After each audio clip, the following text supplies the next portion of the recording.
Vous n'êtes pas sur la liste. Ça va pas être possible. J'ai perdu mes potes.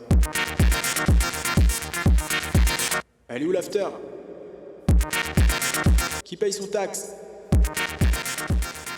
Si la fête semble aujourd'hui bien loin, elle reste pourtant gravée dans nos mémoires.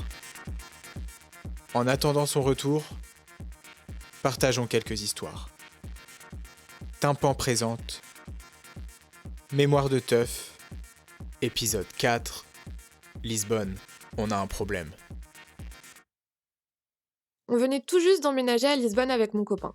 Un déménagement assez intense, en plein mois d'août, sous la canicule portugaise. On frôlait les 50 degrés, j'avais jamais vu ça. Après 2 semaines de déballage de carton, de montage de meubles administratifs, on avait bien besoin de se vider la tête et de décompresser. Et cet été-là, il y avait tous les dimanches des teufs organisés dans un immense jardin, légèrement en dehors de Lisbonne. Et on voit que Motor City Drum Ensemble y joue. Mon copain adore ce qu'il fait, moi je suis pas trop électro de base, mais là on est plus sur des sons disco et house, donc ça me va très bien. On prend nos places, et un jour avant l'événement, une copine de mon mec, qui était en couple avec Motor City Drum Ensemble à l'époque, nous dit qu'elle y sera aussi, et qu'elle pourra nous avoir des bracelets pour passer en backstage. Donc le dimanche, on part vers 16h de l'appart, et on prend un taxi. On arrive sur les lieux de l'événement, et on voit qu'il faut prendre une navette ou marcher 2 km pour arriver à la scène, car les véhicules sont interdits. Donc on monte dans le bus, direction la teuf. On arrive, l'ambiance est hyper cool, on est en pleine forêt, il fait beau et ça va nous faire du bien à tous les deux de voir du monde et de sortir la tête de nos cartons. Peu de temps après, la pote de mon copain nous retrouve. Elle est très sympa, on discute, on boit un verre et Motor City Drum Ensemble, qui s'appelle Danilo, nous rejoint et nous donne des bracelets pour avoir accès au backstage. On décide donc d'aller se poser un peu là-bas. Et bien sûr, c'est open bar. Ça ne change pas grand-chose pour moi, je bois pas beaucoup, donc je reste raisonnable. Mais je connais mon copain et je sais qu'il peut avoir une bonne descente. Du coup, je lui dis gentiment d'y aller mollo. Franchement, il boit quelques verres mais ne fait pas le gros profiteur non plus. On passe un super moment, le soleil commence à se coucher, Danilo ne va pas tarder à jouer et on décide de quitter le backstage pour aller danser devant la scène. Et c'est à ce moment-là que les choses vont commencer à se gâter. On est en train de danser avec mon copain et je le vois sympathiser avec un Portugais.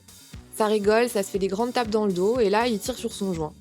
Je dis rien, mon mec c'est pas un gros fumeur mais je sais que ça lui arrive de temps en temps. Mais là je me fais pas de soucis. Danilo vient tout juste de commencer à jouer, il est 22h, l'ambiance monte d'un cran et là mon mec se retourne, il me regarde et là je sens tout de suite que ça va pas. En 5 minutes, il est passé de tout beau, tout bronzé à tout chelou et tout vert. Il tente de me parler, je capte rien, mais il arrive à me faire comprendre qu'il veut rentrer. Il essaye tant bien que mal de se diriger vers la sortie, mais je suis obligée de l'aider parce qu'il n'arrive pas du tout à marcher. On finit par sortir, on fait 10 mètres, et là, il se pose directement par terre et commence à vomir. Je suis hyper saoulée. Pour une fois que je me motive à sortir teuffer avec lui, et là, il finit dans un état pas possible. Mais au fur et à mesure, je me rends compte qu'il est vraiment mal. Il parle pas, et c'est impossible pour lui de se relever. Le pire, c'est qu'il n'y a plus de navette, et là, on est obligé de faire 2 km à pied pour retrouver le premier véhicule et rentrer chez nous. Les minutes passent, les heures même, et à minuit, la soirée se termine. On n'a toujours pas bougé.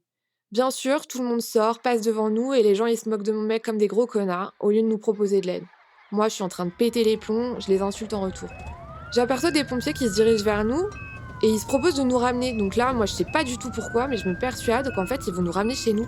Sauf qu'en fait, évidemment, eux, ils veulent nous emmener à l'hôpital. Là, électrochoc, quand mon mec entend hôpital, il a un regain d'énergie, il se met sur ses jambes, on prend pas l'ambulance et nous voilà partis dans la douleur direction la sortie. Je sais pas si vous avez vu Forrest Gump, mais là, j'ai clairement l'impression d'être au moment où Forrest est dans la jungle vietnamienne et qu'il va sauver ses potes un par un en les soulevant sur son dos.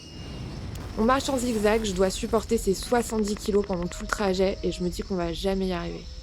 Là, on finit par s'en sortir et premier soulagement. Je commande un Uber et je supplie mon copain de ne surtout pas vomir dans la voiture. Et bien sûr, qu'est-ce qu'il fait au bout de 5 minutes ? Il ouvre la fenêtre et il refait la voiture. Je sais pas si vous êtes au courant, mais les Portugais et leur voiture, c'est quelque chose. Du coup, là, le mec est hyper vénère, il arrête sa voiture, il nous lâche au milieu de nulle part. Évidemment, il n'y a aucun autre Uber disponible.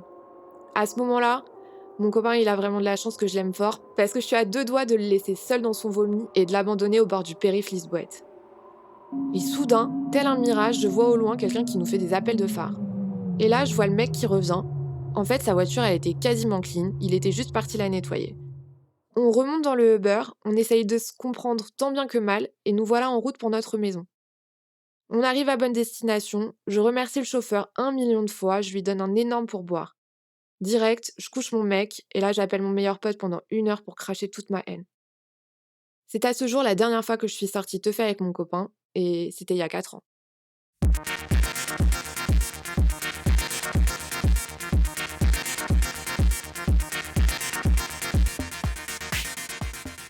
Et vous, si vous aviez un souvenir de teuf à raconter, ce serait lequel ?